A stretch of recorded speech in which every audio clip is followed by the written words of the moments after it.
Hello and welcome to Legalogies fun 2020।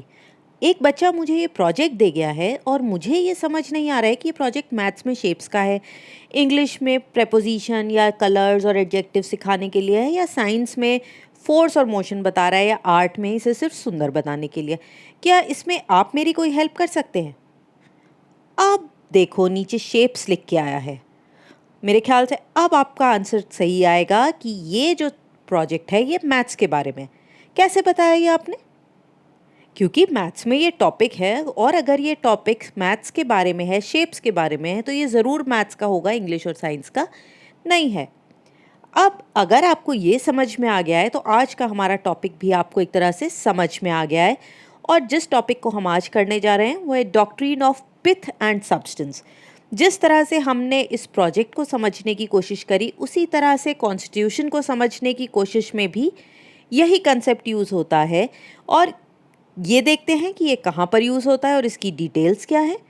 तो ये article 246 जो है वो लेजिस्लेटिव मैटर्स में या सब्जेक्ट मैटर की कौन किस पे लॉ बना सकता है, इसमें पार्लियामेंट की मतलब सेंट्रल गवर्नमेंट की और स्टेट लेजिस्लेचर या फिर स्टेट की बताता है कौन कौन से टॉपिक्स पे कौन बना सकता है।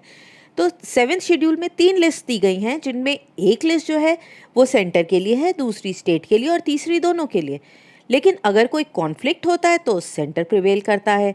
तो ये जो एंट्रीज़ हैं, ये देखिए आप, लिस्ट 1 ये जो है यूनियन लिस्ट है, लिस्ट 2 स्टेट लिस्ट है, और ये जो लिस्ट 3 है ये कंकरेंट लिस्ट है। अब जो यूनियन लिस्ट है इसमें पार्लियामेंट रूल बनाता है, और इसमें 100 मैटर्स हैं जो पूरे देश में एक जैसे होने चाहिए, यूनिफॉर्म होने चाहिए।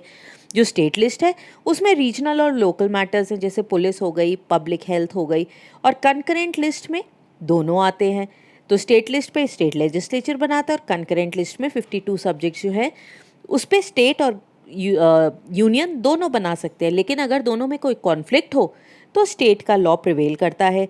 इसमें हम ऐसे टॉपिक्स लेते हैं जो पूरे देश में हम चाहते हैं यूनिफॉर्म हो, लेकिन हर स्टेट अपनी ज़रूरतों के हिसाब से बना सकता है। जैसे क्रिमिनल लॉ है या पॉपुलेशन कंट्रोल है, हर स्टेट की अपनी प्रॉब्लम्स हैं और वो उन्हें सुधारने के लिए अपने आप स्टेप्स ले सकता है। बहुत बार क्या होता है कि इन दोनों लिस्ट्स में मैटर जो है वो ओवरलैप करता है, और जब ओवरलैप करता है तो हम doctrine of pith and substance use करते हैं, जैसा कि हमने प्रोजेक्ट में अभी देखा था। जब क्लैरिटी नहीं होती तो हम इस डॉक्ट्रिन को यूज़ करते हैं। पिथ का मतलब होता है ट्रू नेचर और इसेंस ऑफ समथिंग। किसी भी चीज़ का जिस्ट क्या है, उसका मेन मोटिव क्या है, वो किस लिए बनाई गई है, ये है पिथ। और सब्सटेंस का मतलब है द मोस्ट इम्पॉर्टेंट और essential part of something. Most important या सबसे ज़रूरी जो चीज़ है, जो उद्देश्य है उसका, जो ऑब्जेक्टिव है, वो है सब्सटेंस। जैसे ही हमें अपने प्रोजेक्ट का सब्सटेंस समझ में आया कि वो शेप्स है, हमने फ़ौरन समझ में सोच लिया कि वो मैथ्स का प्रोजेक्ट है। उसी तरह से जब हम कॉन्स्टिट्यूशन की बात करते हैं तो जहाँ पर ये क्वेश्चन आता है कि कोई भी लॉ जो है, जो भी सब्जेक्ट मैटर है, वो लिस्ट 1 का है या लिस्ट 2 का, तो कोर्ट क्या करता है, उसका सब्सटेंस देखता है कि उसका एसेंशियल फीचर क्या है। जैसे हमने प्रोजेक्ट में ढूंढा था शेप्स, और फिर उस स्टैचूट को एग्जामिन करता है। स्टैचूट को एग्जामिन करने के बाद अगर वो एसेंशियल फीचर उसी लिस्ट में आता है जिसने लेजिस्लेचर बनाया है, मतलब अगर लिस्ट 1 है तो यूनियन, और अगर लिस्ट 2 है तो स्टेट, और अगर 3 है तो दोनों, तो वो ये तय करता है अगर लिस्ट 1 का है और यूनियन ने बनाया है तो लॉ सही है, लेकिन अगर 1 का है और स्टेट ने बना दिया तो वो लॉ गलत है। और उल्टा भी, अगर स्टेट का लॉ है और उस पर यूनियन ने बना दिया तो वो भी गलत होगा। लेकिन कई बार क्या होता है कि हमारे सारे लॉज जुड़े जुड़े हैं। अब मान लीजिए यहाँ पर एक क्राइम हुआ और वो व्यक्ति भाग के यहाँ आ गया, तो क्या उसको सज़ा नहीं मिलेगी? तो हम जो नियम बना रहे हैं उसी तरह से वो हमें ध्यान में रखने पड़ते हैं कि क्या सब्जेक्ट मैटर है। अब इसमें क्या प्रिंसिपल्स हैं, ये जो है कैनेडियन प्रिंसिपल पर है, लेकिन अब इंडियन कॉन्स्टिट्यूशन का एक पार्ट है। और ये क्यों यूज़ होता है? जब हम ये तय करते हैं कि स्टेट ने अपने राइट्स को ओवर रूल तो नहीं किया, आपने ओवर स्टेप तो नहीं किया, उनसे ज़्यादा तो नहीं किया, और यूनियन लिस्ट के बारे में तो उसने अपना लॉ नहीं बनाया, और अगर बनाया तो हमें उसे ओवर रूल करना पड़ेगा।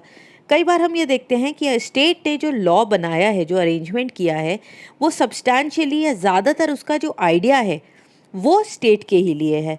और अगर उसका मेन आइडिया स्टेट के लिए है तो वो लॉ सही है, और अगर उसका मेन आइडिया स्टेट के लिए नहीं है तो वो लॉ गलत हो जाएगा। ये जो है इंडिया में इसलिए यूज़ करा जाता है कि ये थोड़ी अडेप्टेबिलिटी देता है। अगर हम कह दें कि हमारे दोनों लॉज अलग अलग रहेंगे, अगर थोड़ा सा भी इन्होंने ओवरलैप कर दिया तो हम इसको गलत कर देंगे, तो इस तरह तो हमारा कोई भी लॉ बन ही नहीं पाएगा। अगर मैं उत्तर प्रदेश के लिए कोई लॉ बनाती हूँ तो क्या वो कहीं और क्या लागू नहीं कर सकते? अगर मैं बनाती हूँ कि मेरे स्टेट में मेरे स्टेट वालों को ये मिलेगा, तो वो जो दूसरे स्टेट वाले होंगे उनके लिए भी, अगर हमारे स्टेट का वो दूसरी जगह रह रहा है तो उस पर भी तो वो लागू होगा। और यूनियन और स्टेट जो है दोनों अपने अपने मैटर्स में सुप्रीम है। लिस्ट 1 है तो यूनियन, लिस्ट 2 है तो स्टेट, लेकिन दोनों में से किसी को भी एक दूसरे के पार्ट पे एनक्रोच नहीं करना, किसी को भी दूसरे के एरिया में जाना नहीं है। और अगर कोई लॉ जो है दूसरे के पे एनक्रोच करेगा, उसके राइट्स को ख़त्म करेगा, तो वो लॉ गलत होगा। लेकिन अगर लॉ सही है, उसका मेन सब्सटेंस हमारे ही लिए है जिसने भी लॉ बनाया है, तो जो दूसरा है, अगर स्टेट ने लॉ बनाया है तो यूनियन में अगर वो थोड़ा सा जा रहा है, उसका एक हिस्सा इतना सा, तो फिर हम कहेंगे कि ये लॉ वैलिड है।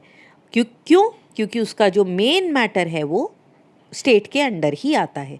अब इसका एप्लीकेशन कैसे होता है? प्रफुल्ल कुमार और बैंक ऑफ कॉमर्स के केस में कोर्ट ने कहा था कि डिफरेंट लिस्ट जो है बहुत हद तक ओवरलैप करती है, इसलिए कई बार क्या होता है, एक इंसिडेंटल इंक्रोचमेंट हो जाता है। मेरा मतलब हमारा मोटिव तो सही होता है लेकिन गलती से वो एनक्रोच हो जाता है। तो इस केस में कोर्ट को क्या करना चाहिए? उसे देखना होता है कि जो सब्सटेंस है लॉ का वो क्या है और उसका इफ़ेक्ट क्या होगा। उसका इफ़ेक्ट अगर स्टेट ने बनाया तो स्टेट पे होगा या यूनियन पे होगा। अगर स्टेट पे होगा तो सही है। और वो कौन सी लिस्ट में आता है सब्जेक्ट, अगर वो सही लिस्ट में आता है तो वो लॉ सही होगा। और जब हम ये देख लेते हैं कि वो कौन सी लिस्ट में आता है, तो उसके बाद हमें ये देखना है कि क्या जो स्टेट लेजिस्लेचर है उसने अपना जो सब्जेक्ट मैटर उसके अंडर था उसको इफ़ेक्टिवली डील किया है कि नहीं।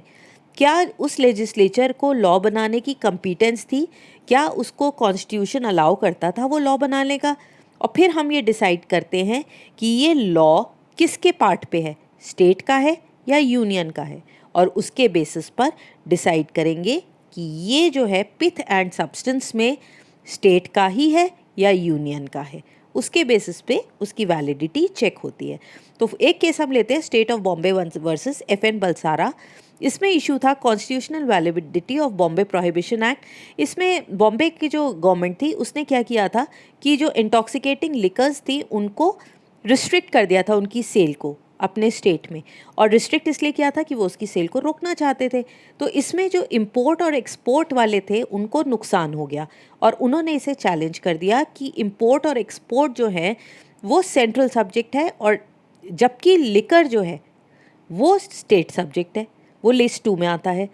तो इंपोर्ट और एक्सपोर्ट पे क्योंकि असर हो रहा है तो उन्होंने कहा कि ये यूनियन सब्जेक्ट है। लेकिन कोर्ट ने कहा कि इसका जो पिथ एंड सब्सटेंस है वो क्या है, इसको रोकना। पिथ एंड सब्सटेंस जो है वो है लिस्ट 2 का पार्ट, जिसमें कि इंटॉक्सिकेटिंग लिकर्स को रोकना है। और इसने इंसिडेंटली सेंट्रल सब्जेक्ट जो है वो इंपोर्ट है उसको इंक्रोच कर दिया।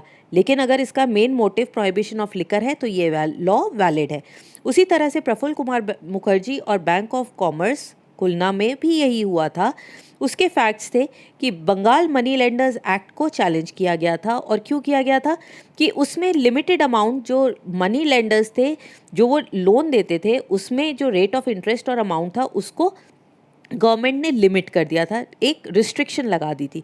तो उस पर लोगों ने कहा कि ये प्रॉमिसरी नोट जो है वो यूनियन सब्जेक्ट है।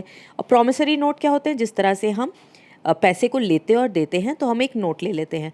और प्रॉमिसरी नोट क्योंकि सेंट्रल सब्जेक्ट है तो उन्होंने कहा कि ये एक्ट यूनियन बना सकता है, स्टेट नहीं बना सकता।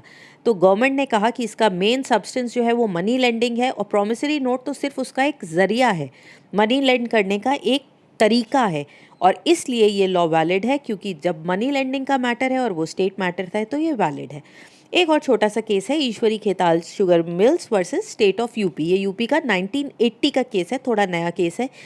इसमें चैलेंज किया गया था यूपी शुगर अंडरटेकिंग एक्ट 1971। इसमें जो सिक मिल्स थी शुगर चीनी बनाने की, गन्ने की, उनको एक्वायर कर लिया गया था। तो लोगों ने कहा कि ये जो चैलेंज किया कि शुगर इंडस्ट्री जो है वो लिस्ट 1 का पार्ट है, इंडस्ट्रीज़ के अंडर आता है, और क्योंकि ये इंडस्ट्रीज़ में आता है इसलिए ये यूनियन मैटर है। तो कोर्ट ने कहा कि इसमें कोई कॉन्फ्लिक्ट नहीं है स्टेट और सेंटर में, कोई सेंटर का अलग रूल नहीं आया है, और ये लिस्ट 3 का पार्ट है जिसमें एक इंडिपेंडेंट पावर है दोनों के पास।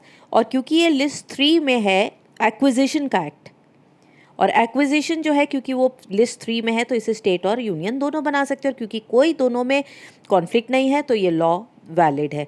और इसी तरह से एक और केस आया था, ये आपको ज़रूर याद रह जाएगा, एम इस्माइल फारूकी, ये 1995 का केस है। इसमें जो सेंटर को पावर दी गई थी 67 एकर्स ऑफ लैंड लेने की अयोध्या में, राम जन्मभूमि बाबरी मस्जिद कॉम्प्लेक्स में, तो उसको भी इसी आधार पे चैलेंज किया गया था कि ये जो है सेंटर के में नहीं आता, ये पब्लिक के लिए है और ये लिस्ट 2 में स्टेट का पार्ट है। तब भी कोर्ट ने यही कहा था कि ये लिस्ट 3 में है एक्विजिशन का, इसमें सेंटर और स्टेट में अगर कोई कॉन्फ्लिक्ट नहीं है तो ये लॉ वैलिड है। इसी के साथ हमारा टॉपिक क्लियर होता है। मेरे ख्याल से आपको कॉन्सेप्ट भी क्लियर होगा, केसेस भी याद हो गए होंगे, और कंसेप्ट तो आई एम श्योर आपको समझ आ गया होगा। अगर अच्छा लगा हो तो इसे लाइक, शेयर और सब्सक्राइब करें, और बेल आइकन को दबाना ना भूलें ताकि मेरे सारे वीडियोस आप तक पहुंच सकें। Bye bye and see you in the next video.